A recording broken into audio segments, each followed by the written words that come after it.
Halo bro, ketemu lagi dengan Mimin di berita update terkini MotoGP. Hari pertama tes MotoGP Sepang 2025 diwarnai insiden kecelakaan yang mengakibatkan 3 pembalap mengalami cedera serius. Jorge Martin dari Aprilia, sang juara dunia bertahan, harus absen dari sisa tes setelah mengalami kecelakaan di tikungan kedua pada sesi pagi. Martin menderita patah tulang tangan kanan dan kaki kiri, serta fraktur pada jari kaki kanan. Selain Martin, Raul Fernandez dari Trackhouse MotoGP Team juga mengalami patah tulang tangan kiri. Sementara Fabio dari Pertamina Enduro VR46 menderita patah tulang selangkah kiri. Alhasil, ketiga pembalap akan segera kembali ke negara asal mereka untuk menjalani operasi dan proses pemulihan. Ada berita apa lagi di hari pertama tes MotoGP? Yuk kita bahas. Di tengah berita duka tersebut, Fabio Quartararo dari pabrikan Yamaha memberikan angin segar bagi timnya dengan mencatatkan waktu tercepat di hari pertama. Quartararo yang pekan lalu juga tampil dominan dalam shakedown tes Sepang berhasil memimpin dengan selisih tipis 0,051 detik dari Marc Marquez yang berada di posisi kedua. Sedangkan Alex Marquez menempati 3 besar dengan performa yang solid. Pada tes hari pertama, Quartararo bukan satu-satunya pembalap Yamaha yang bersinar. Jack Miller dan Miguel Oliveira juga berhasil masuk ke 10 besar, masing-masing di posisi ke-8 dan ke-10. Yamaha tampaknya mulai menunjukkan tanda-tanda kebangkitan setelah mengalami musim yang menantang pada tahun lalu. Marc Marquez yang kini membela Ducati Lenovo Team tampil kompetitif dengan menempati posisi kedua.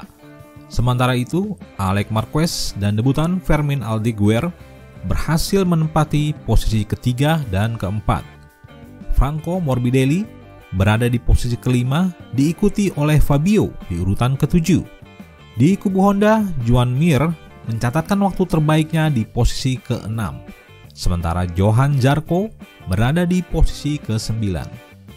Tim Honda tampaknya mulai menunjukkan hasil positif, meski Luca Marini dan rookie Somkia Chantra masih perlu beradaptasi lebih lanjut. Pedro Acosta menempati posisi ke-11, meski sempat terjatuh di tikungan ke-13. Untungnya, pembalap muda Spanyol itu tidak mengalami cedera serius. Brad Binder dan Maverick Vinales masing-masing berada di posisi 12 dan 13. Sementara, Enea Bastianini masih berjuang untuk beradaptasi dengan RC16. Bagi Aprilia, hari pertama tes diwarnai kabar buruk dengan cedera yang dialami Jorge Martin dan Raul Fernandez. Rookie Ai Ogura dan Marco Bezzecchi masing-masing berada di posisi 16 dan ke-18. Keduanya kini menjadi tumpuan utama Aprilia untuk memberikan masukan berharga selama 2 hari tes berikutnya. Insiden kecelakaan yang menimpa Jorge Martin, Raul Fernandez, dan Fabio adalah berita besar yang mengganggu persiapan tim mereka untuk musim 2025. Martin sebagai juara dunia bertahan adalah salah satu pembalap kunci Aprilia. Absennya dia dari tes ini tidak hanya mempengaruhi pengembangan motor, tetapi juga bisa berdampak psikologis bagi tim. Fernandez dan Fabio juga merupakan pembalap penting bagi Trackhouse dan VR46 Racing Team. Cedera mereka akan memaksa tim untuk mengandalkan pembalap pengganti atau rookie yang mungkin belum siap secara penuh. Dengan 2 hari tes tersisa, semua tim akan berusaha memaksimalkan waktu untuk menguji komponen baru dan menyempurnakan setup motor. Bagi Yamaha, performa Quartararo menjadi sinyal positif. Sementara Ducati dan Honda juga menunjukkan potensi yang menjanjikan.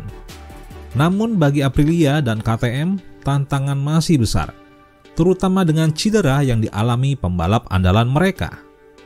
Tes Sepang akan berlanjut besok. Apakah Quartararo bisa mempertahankan dominasinya? Atau pembalap lain akan memberikan kejutan? Bagaimana menurut Anda?